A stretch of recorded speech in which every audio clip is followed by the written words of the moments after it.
Hi guys, welcome back to the channel Shipra Mishra. This is your educator Shipra Mishra और जैसे कि आपने already देख लिया है, आज हम लोग BCR दैट इज कम्युनिकेशन का फर्स्ट चैप्टर कम्युनिकेशन का सेकंड पार्ट करने वाले हैं.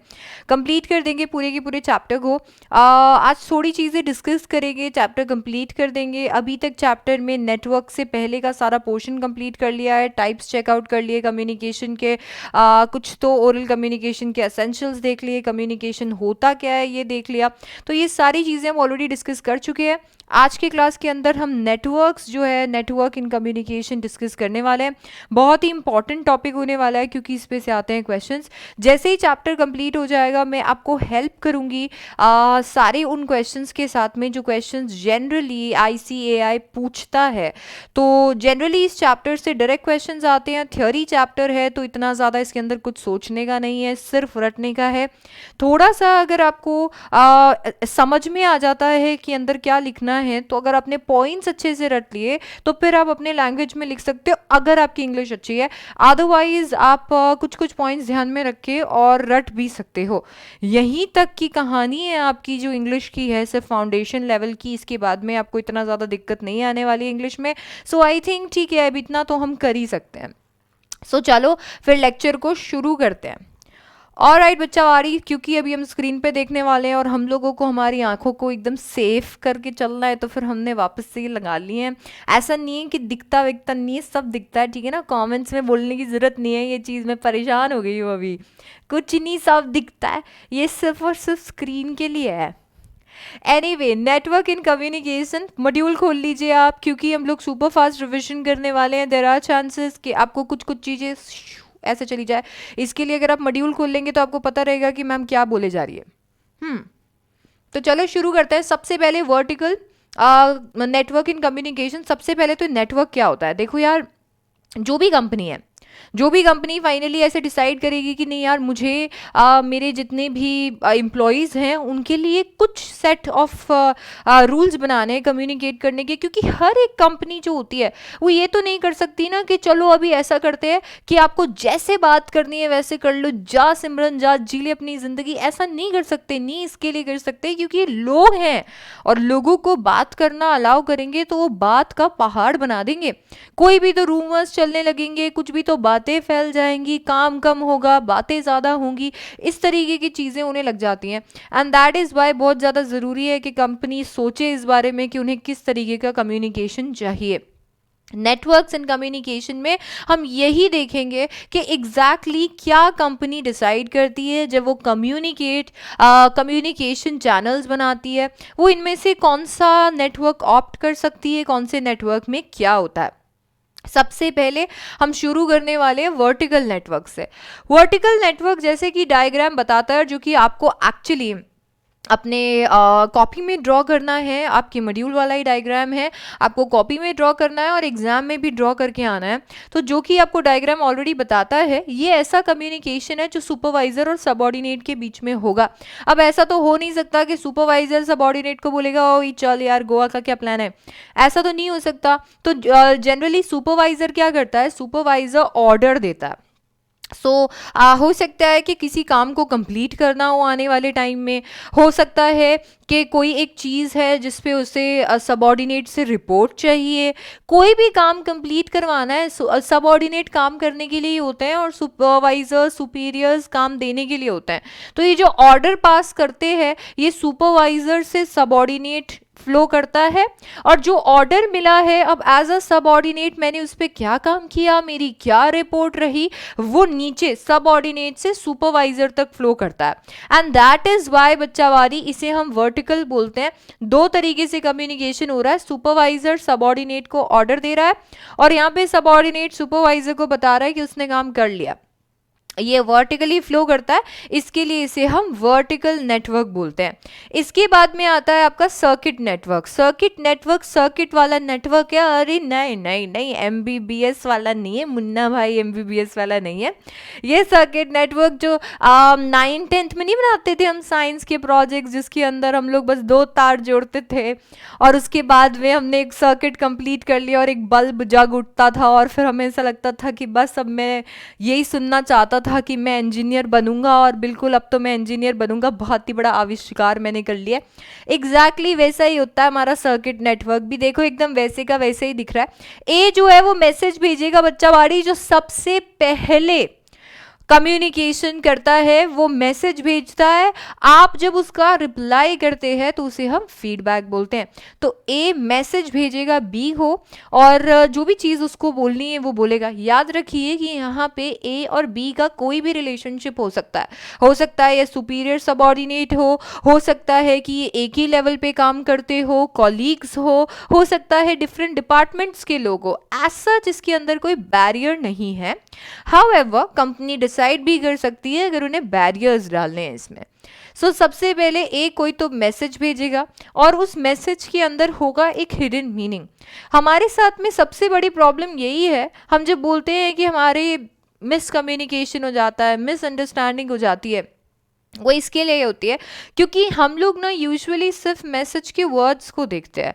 क्योंकि हम मैसेज के सिर्फ वर्ड्स को देखते हैं तो नेचुरल सी बात है हम लोगों को पूरा आइडिया समझ ही नहीं आ पाता। इसके लिए बहुत ज़्यादा ज़रूरी है कि मैसेज के पीछे की फीलिंग्स, इमोशंस, आइडियाज़ को देखें। हर एक मैसेज जो होता है वो एनकोडेड होता है, सेंडर का एक मोटिव होता है उसके पीछे। ऐसे ही तो नहीं गा देता कोई इंसान, ऐसे तो नहीं कह देता कोई इंसान कुछ भी नहीं, ऐसे तो नहीं पढ़ा देते, कोई तो मोटिव होता है उसके पीछे, कुछ तो एक्सपेक्टेशन होती है एक इंसान की कुछ कहने के पीछे। एग्जैक्टली वही होता है मैसेज। ये जाता है रिसीवर के पास में, दैट इज बी के पास में, और बी इसे क्या करेगा, बी इसे डिकोड करेगा कि ओ ये कहने की कोशिश हो रही है यहाँ पे, और उसके बाद में वो वापस से फीडबैक देगा ए को। आप याद रखिए कि अगर कम्युनिकेशन वन वे है, दैट मीन्स अगर एक ही इंसान कम्युनिकेट किए जा रहा है तो वो इतना इफेक्टिव नहीं होगा। हमेशा कम्युनिकेशन का पूरा होने के लिए टू वे कम्युनिकेशन होना ज़रूरी है। और क्योंकि टू वे कम्युनिकेशन होना ज़रूरी है और मैं आपको अभी यहाँ पे पढ़ा रही हूँ और आपकी तरफ से कुछ नहीं आ रहा है, तो इसके लिए फटाफट से कमेंट्स में हाय बोल दो ताकि मुझे पता चल जाए कि हाँ आप एग्जिस्ट कर रहे हो, आपको ये सारी चीज़ें समझ में आ रही है और टू वे कम्युनिकेशन हो रहा है। ठीक है, तो इसके लिए ये सर्किट कंप्लीट कर दो हमारा वाला। ए ने मैसेज भेजा बी को, बी ने फाइनली रिप्लाई कर दिया, रिप्लाई किया दैट इज फीडबैक दिया, फीडबैक दिया दैट मीन सर्किट कंप्लीट हो गया।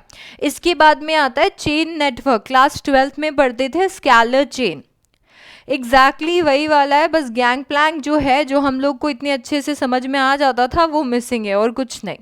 सो अभी चेन नेटवर्क में क्या होता है, चेन नेटवर्क में एक चेन बनाई जाती है। कंपनी सोचती है कि नहीं, मैं नहीं चाहती कि आप अपने हिसाब से जिससे चाहो उससे बातें करो।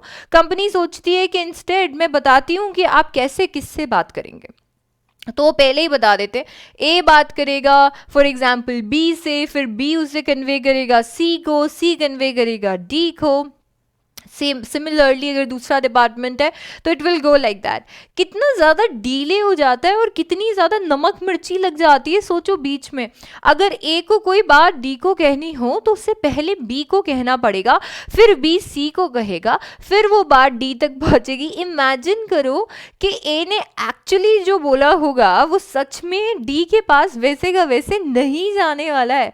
आई मीन आप खुद सोचो कितनी ज़्यादा नमक मिर्ची उसमें मिर्च मसाला डाल के और बी और सी कन्वे करने वाले, एग्जैक्ट वर्ड्स नहीं कन्वे करेंगे तो एग्जैक्ट वर्ड्स कन्वे नहीं करेंगे तो समझ में भी कमी आने वाली है बातें। दैट इज़ वाई इसमें डिसीजन मेकिंग हो, कम्युनिकेशन हो, बहुत ही ज़्यादा डीले हो जाता है। और इसमें इतना ज़्यादा डीले हो जाता है कि इतना फेवरेबल नहीं है, बहुत कम यूज़ किया जाता है।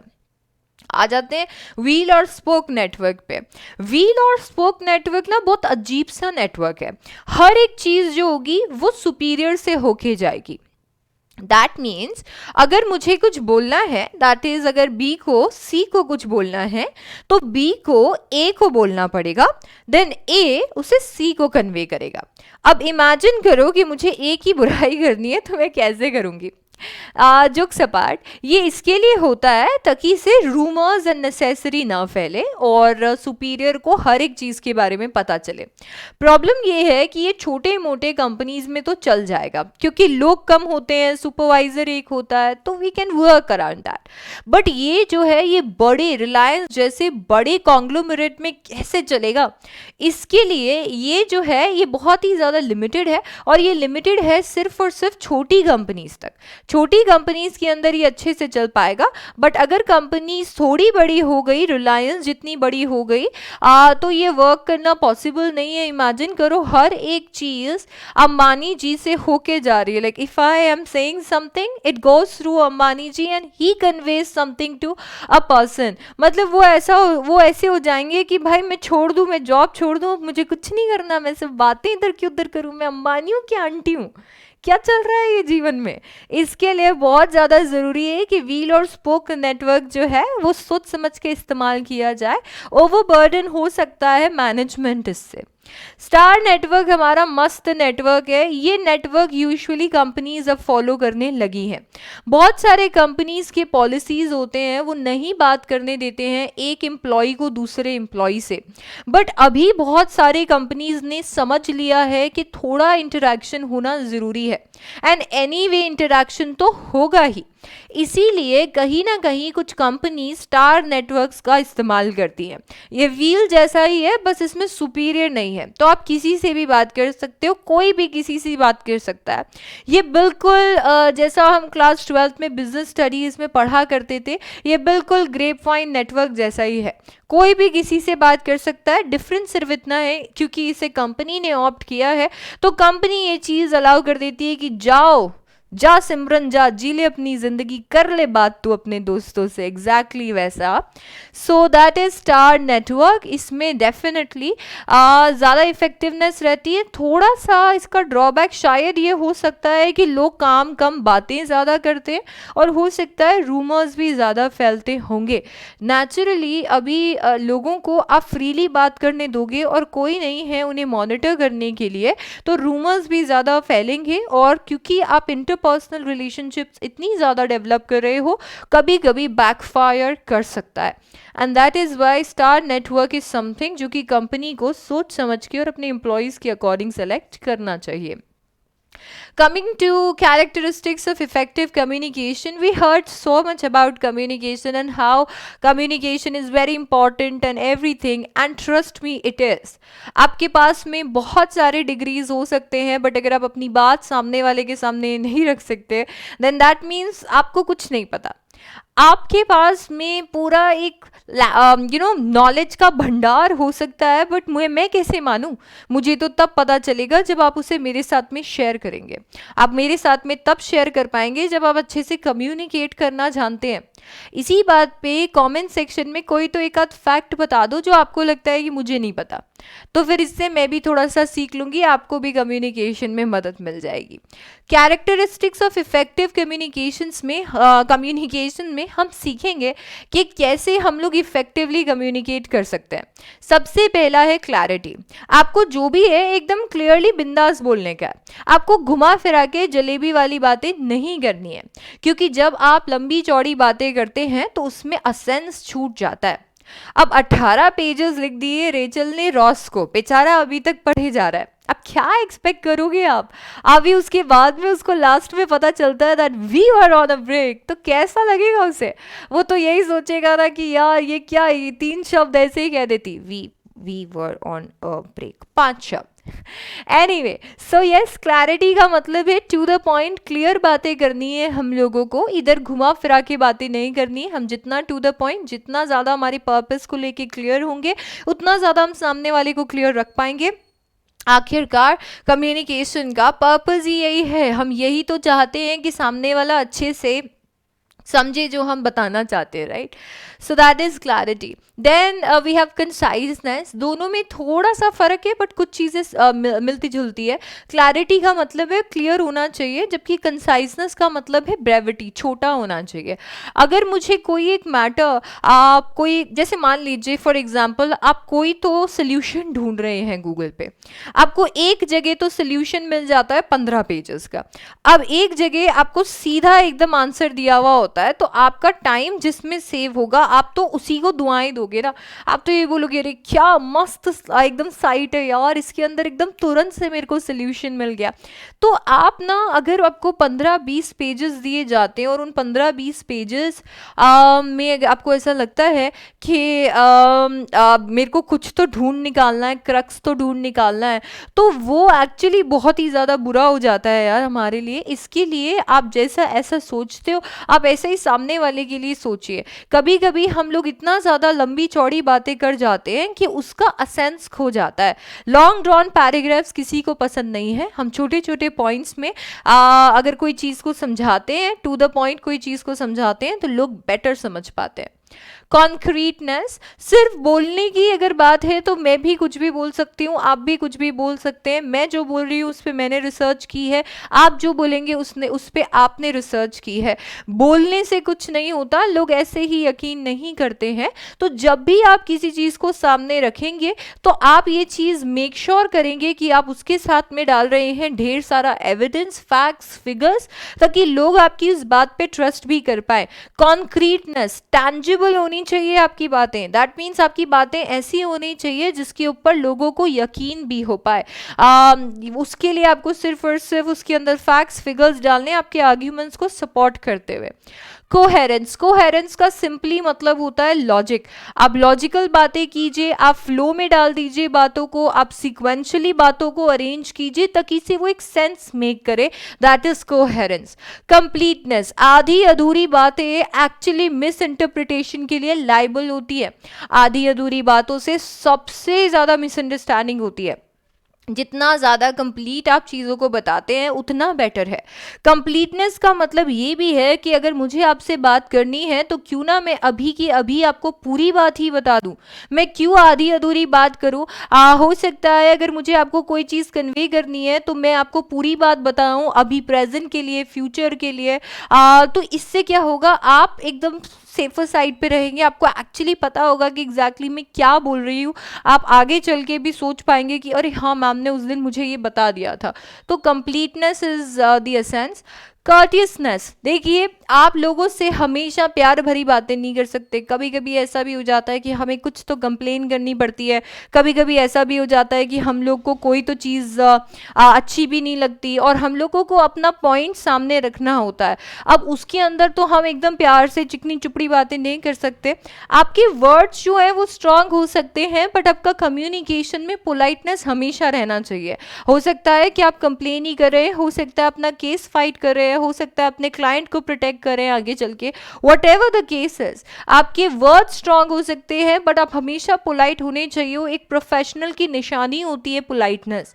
अगर आप पोलाइट नहीं है दैट मीन्स अभी भी आप एक नोवाइस है, नौ सीखी हैं, अभी आप एक प्रोफेशनल नहीं बने हैं. क्योंकि जब आप एक प्रोफेशनल बनेंगे तो आप जानेंगे कि पोलाइटनेस बहुत इंपॉर्टेंट है. आप कोई भी बात को रख रहे हैं वो उसके अंदर वो फर्मनेस होनी चाहिए बट वो फर्मनेस सिर्फ और सिर्फ वर्ड से आनी चाहिए. आपकी टोन हमेशा पोलाइट होनी चाहिए. टोन जितनी ज्यादा पोलाइट होगी उतना ज्यादा आप सेफ रहेंगे. गुस्सा किसी को भी आ सकता है, टोन कोई भी इंक्रीज कर सकता है बट वो हमेशा बैकफायर कर सकता है.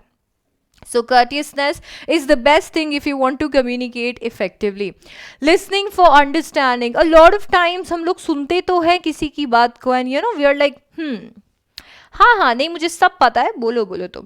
मतलब हम लोग बस तैयार रहते हैं किसी की बात को सुन के उसको रिप्लाई करने के लिए. जब हमें सुननी होती है बातें तो हमें रिप्लाई करने के लिए नहीं सुननी है, हमें बातें सुननी है अंडरस्टैंड करने के लिए.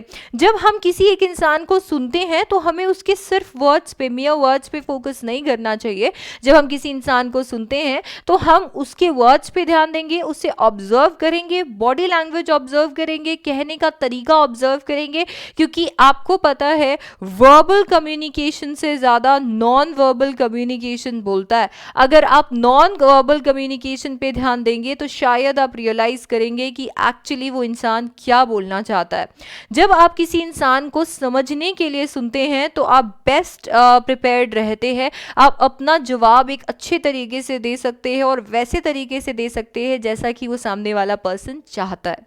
So listening for understanding. I'm really sorry about the art here. I am an artist and I can create art anywhere.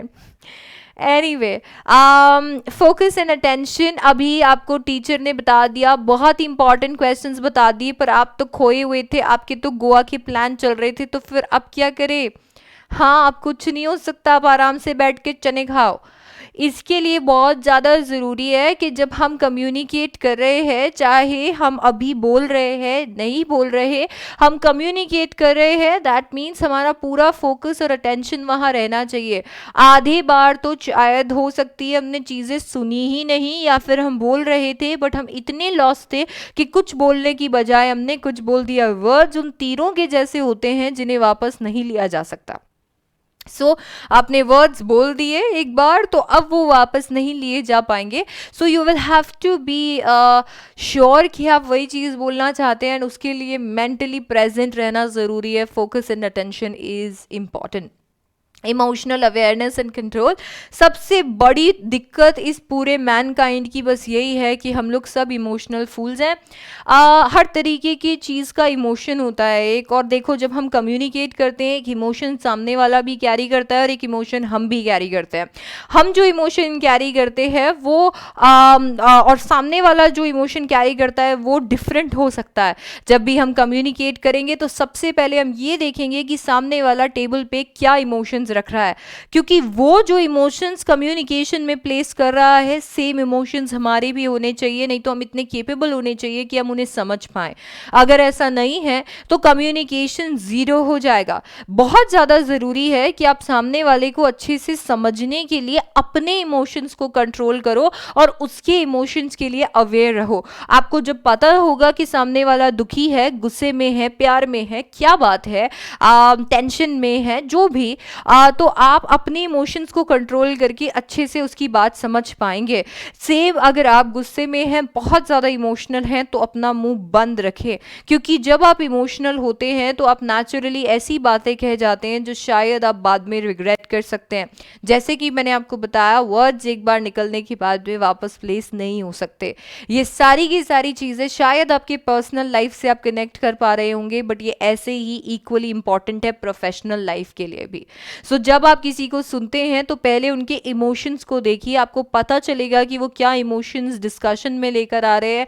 Try कीजिए उन इमोशंस को समझने के लिए और अपने इमोशंस को कंट्रोल कीजिए। आपके इमोशन कभी कभी आपका परसेप्शन कलर कर देते हैं।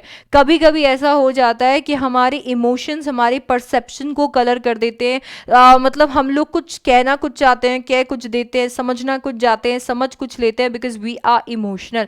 सो make sure that you control your emotions and you understand others emotions, ताकि से आपको पता चल सके कि एग्जैक्टली क्या मैटर है, क्या डिस्कशन हो रहा है, और आप उस पर इक्वली पार्टिसिपेट कर पाएं।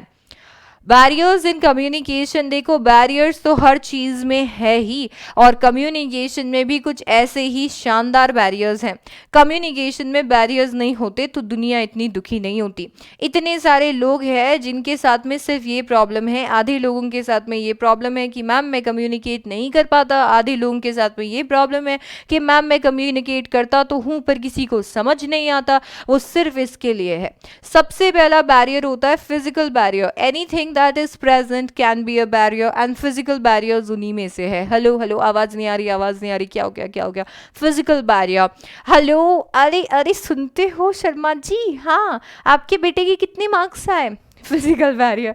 सो आप दूर खड़े हैं, इक्विपमेंट पुराना है, टेक्नोलॉजी पुरानी है, बहुत ज़्यादा डिस्टेंस है, कभी कभी ऐसा लगता है कि बहुत दूर है यार, कौन जाके कहेगा। ऐसी सारी चीज़ें जो होती है वो सब फिजिकल बैरियर में आती है। एक्चुअली ये सारे बैरियर्स में फिजिकल बैरियर्स आ जाते हैं अपने आप। ऑर्गेनाइजेशनल स्ट्रक्चर बैरियर, कभी कभी ऑर्गेनाइजेशंस ऐसा स्ट्रक्चर अडॉप्ट कर लेती है that they won't let you talk. अभी हमने देखा था राइट, वो ए वाला जिसके अंदर हर एक चीज ए से होके जाएगी। माय गॉड, अगर हर एक चीज ए से होके जाएगी, how will we talk? There are certain things जो हम ए को नहीं बता सकते। वॉट इफ हमें ए की कंप्लेन करनी हो, वॉट इफ ए कंपनी के साथ में फ्रॉड कर रहा हो। सो ऑर्गेनाइजेशनल स्ट्रक्चर बैरियर्स बहुत ही ज़्यादा बड़े बैरियर्स हैं। ये बैरियर्स ऑर्गेनाइजेशन खुद लगाती है अपने एम्प्लॉयज़ पे, इसकी वजह से एम्प्लॉयज़ का कम्युनिकेशन हैम्पर होता है, which is not great. Language barriers, sometimes जब हम जॉब करने के लिए जाते हैं, दूसरे कंपनीज को देखते हैं, तो हम लोगों के साथ में एक बहुत बड़ा बैरियर होता है which is language barrier. Recently या अभी अगर हम देखें लेटली, सबसे बड़ा बैरियर यही है। हम लोग सब इंडिया में रहते हैं और आपको पता है इंडिया में बहुत सारी लैंग्वेजेस हैं। हम सब की अपनी एक अलग वर्नाक्युलर लैंग्वेज है जिसमें हम घर में बात करते हैं। बहुत ही ज़्यादा एक्सेप्टेबल लैंग्वेज है इंग्लिश, जो कि हम लोग की नेटिव लैंग्वेज नहीं है। बिकॉज ये नेटिव लैंग्वेज नहीं है तो बहुत सारे लोगों को या तो ये बोलनी नहीं आती या समझ में नहीं आती। हम लोगों को एक ऐसे कंट्री में जैसे कि इंडिया एक ऐसा लैंग्वेज चाहिए जिसमें हम लोग सब कनेक्ट कर सके, बात कर पाएँ, and that is why English को लेकर आए हैं। एंड मोस्टली हर ऑर्गेनाइजेशन में इंग्लिश को एक ऑफिशियल लैंग्वेज के जैसे इस्तेमाल किया जाता है। वर्नाक्युलर लैंग्वेजेस को पूरी रिस्पेक्ट दी जाती है, बट क्योंकि क्लाइंट्स हो सकता है इंटरनेशनल है, हो सकता है कि दूसरे स्टेट में अलग भाषा में बात होती हो, इसके लिए इंग्लिश को कॉमन मीडियम माना जाता है। हाउएवर बहुत अच्छी बात यह है कि इंडिया एक सेक्युलर कंट्री है और मल्टी लिंग्विस्टिक कंट्री है, एंड दैट इज़ वाई सारे कंपनीज इसे प्रोटेक्ट करने की कोशिश कर रहे हैं। व्हाट इफ आपको बात करनी है बाहर, आपको अगर देश के बाहर भेज दिया जाए तो क्या? कभी कभी हम इन लैंग्वेज बैरियर्स की वजह से कम्युनिकेट नहीं कर पाते, हम सामने वाले की लैंग्वेज नहीं समझ पाते, एंड दैट्स व्हाई हम लोग कम्युनिकेट नहीं कर पाते। अभी तो इंग्लिश तो एक ऐसी चीज़ है जो धीरे धीरे हम लोग सीख रहे हैं, समझ रहे हैं। व्हाट इफ सामने वाला इंसान फ्रेंच में बोलता है, ये बंचो। कल्चरल बैरियर, कल्चरल बैरियर्स भी बहुत कॉमन बैरियर्स हैं। आप अपने स्टेट की बाउंड्री को क्रॉस करेंगे, आपको दूसरा कल्चर देखने को मिल जाएगा, दूसरे लोग देखने को मिल जाएंगे, दूसरे फेस्टिविटीज़ देखने को मिल जाएंगे, एंड वो एक्चुअली बहुत बड़ा बैरियर बन सकता है लोगों के लिए कम्युनिकेट करने के लिए। बहुत सारे लोग इतने वेलकमिंग भी नहीं होते हैं when it comes to different cultures, क्योंकि बहुत सारे लोगों को लगता है कि ठीक है this person comes from a very different culture and that's why हम लोग इससे बात नहीं करेंगे, या फिर ये हमारे कल्चर का नहीं है, things like that. So cultural barriers कहीं ना कहीं बहुत इंपॉर्टेंट बैरियर्स हैं, इन्हें ओवरकम करना बहुत ज़रूरी है। And to be honest in दोनों बैरियर्स का, चाहे आई एम रियली सॉरी, या टू बी ऑनेस्ट इन दोनों बैरियर्स का ध्यान जो है एमएनसीज रखती हैं।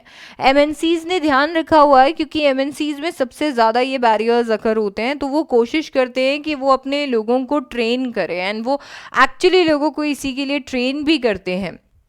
Emotional barriers, as I said, emotions are I don't know what, a disaster for communication, because if you're emotional and वहाँ पे आप कम्युनिकेट करते हो, देन हो सकता है कि आप अपने वर्ड्स को बाद में रिग्रेट करो।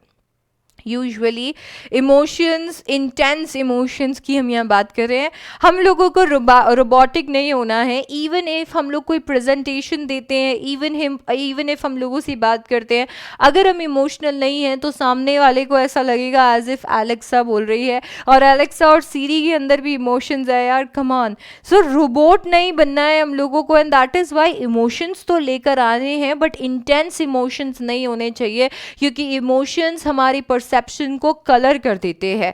इसने मेरे बेस्ट फ्रेंड के साथ ऐसा किया था, अब उस इंसान को बिल्कुल भी चांस नहीं मिलता। अगर वो इंसान कुछ कहता भी झूठ ही बोल रहा होगा, बिल्कुल, इस पे तो मेरे को बिल्कुल यकीन नहीं है। सो वो अंदर से आ ही जाता है, इवन इफ वो इंसान बेचारा पूरी कोशिश कर रहा है, बट हम लोग इमोशनली इतने ज़्यादा कलर्ड है कि उसकी बात को नहीं समझेंगे। एटीट्यूड बैरियर्स सिर्फ और सिर्फ कम्युनिकेशन बैरियर्स नहीं है, सक्सेस बैरियर्स भी है, क्योंकि आपका एटीट्यूड किन्हीं तो पर्सन्स को लेकर, किन्हीं तो हो सकता है ऑर्गेनाइजेशंस को लेके, ऑर्गेनाइजेशन को लेके, डिपार्टमेंट को लेके कैसा है वो डिसाइड करता है कि आप कम्युनिकेट कैसा करेंगे। अ लॉट ऑफ टाइम्स हमारा एटीट्यूड इतना ज़्यादा अच्छा नहीं होता, किसी तो डिपार्टमेंट को लेके हो सकता है, एम्प्लॉय को लेके हो सकता है, हमारे ऐसे ऑर्गेनाइजेशंस को लेके जो हमारे साथ में है, सिस्टर कंसर्न्स को लेके। सो यस, कहीं ना कहीं एटीट्यूड बैरियर्स जो है वो कम्युनिकेशन को हैम्पर कर सकते हैं। Perception barriers, perception, emotional barriers, ये दोनों थोड़े मिलते जुलते हैं। वर्ल्ड को आप 7 बिलियन नज़रों से देख सकते हो। 7 बिलियन एक कहावत हो गई है, आई थिंक पॉपुलेशन जिस स्पेस पे ग्रो कर रही है, there are a lot of more people, more than a billion I think, अभी और ऐड हो गए। सो यस, अभी परसेप्शन बैरियर की अगर हम बात करें तो दुनिया हर चीज़ को अपने नज़रिए से देखती है। यू कांट बी लाइक नहीं this is how it should be, because people think it और will think about it differently. क्योंकि परसेप्शन डिफरेंट हो सकता है तो हम कम्युनिकेशन में हमारा परसेप्शन किसी पे थोप नहीं सकते। We should understand someone else's perception and वो चीज़ सोच के, विजन सोच के हम लोगों को कम्युनिकेट करना चाहिए। हाउएवर ये परसेप्शन और इमोशनल बैरियर्स दोनों थोड़े कहीं ना कहीं रिलेटेड है, क्योंकि आपको बता देती हूँ कि ये जो परसेप्शन बैरियर्स है ये भी कहीं ना कहीं हमारा परसेप्शन किसी एक पर्सन को लेकर आते हैं सामने, एंड वो हमारे कम्युनिकेशन को कलर कर देता है। ठीक है, अभी हम सोचेंगे नहीं ऐसा है, ये ऐसे ही रहेगा। फिजियोलॉजिकल बैरियर्स, कम्युनिकेशन में आपका बॉडी काम आता है। कम्युनिकेशन एक बहुत ही ज़्यादा एक्टिव प्रोसेस है। इसके अंदर आपका मुंह काम आता है, कान काम आएंगे सुनने के लिए, इनफैक्ट सेंस करने के लिए, देखना भी ज़रूरी है। तो आपके सेंसेस बहुत ज़्यादा काम आते हैं। समटाइम्स हमारे सेंसेस या कोई इलनेस की वजह से हम लोग नहीं उसको परसीव कर पाते, नहीं समझ पाते। तो ये वाले जो बैरियर्स होते हैं जो हमारे सेंसेस से, बॉडी इश्यूज से, डिसेबिलिटीज से अराइज होते हैं, उन्हें हम फिजियोलॉजिकल बैरियर्स बोलते हैं। कमिंग टू टेक्नोलॉजी बैरियर्स, कभी कभी टेक्नोलॉजी फ्रेंडली नहीं होते हम लोग, तो हम इतना अच्छा कम्युनिकेट नहीं कर पाते। ऑनेस्टली किसने सोचा था कि इस तरीके से क्लासेस हो पाएंगी?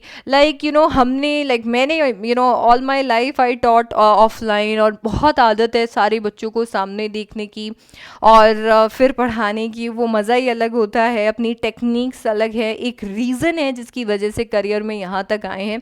और वो ऑफलाइन में ज़्यादा निकल कर आता है, because I can check your work और may be build a connection, I can look at you and get to know कि ठीक है आप कंफ्यूज्ड हो, आपको आ रहा है नहीं आ रहा, अ लॉट ऑफ थिंग्स या। और अभी जैसे ही कोरोना या पैंडमिक हुआ तो उसके बाद में ये चीज़ें रुक गई। अभी हम लोग कैमरा से बात करते हैं, कनेक्शन टूट गया है।